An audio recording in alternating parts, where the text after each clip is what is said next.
Indian premier league কোনো সন্দেহ ছাড়াই ক্রিকেট বিশ্বের সবথেকে বড় ও জনপ্রিয় ফ্র্যাঞ্চাইজি লিগ।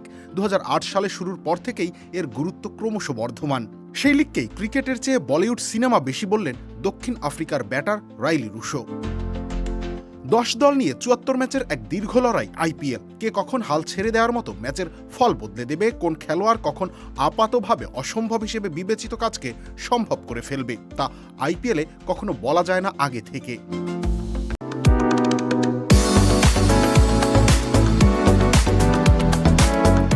তাই তো অনেক দর্শকের কাছে ভারতের এই ক্রিকেট লিগকে সিনেমার মতোই মনে হয়। সেই ভাবনাই যেন আবার ফুটে উঠল রাইলি রুশোর মুখে।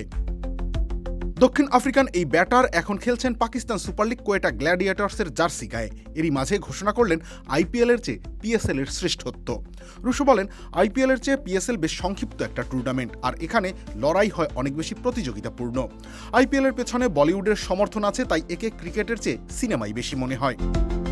3টি ভিন্ন দলের হয়ে আইপিএল খেলা রুশোর এমন মন্তব্য আলোড়ন ফেলেছে সামাজিক যোগাযোগ মাধ্যমে। তবে যতই সিনেমার মতো মনে হোক না কেন, প্রতিদিন আইপিএল দেখতে গা এলিয়ে বসার আগে ক্রীড়ামোদীদের ভাবতে হয় না দুবার করে। রবিউল ইসলাম রানী, খেলা 71।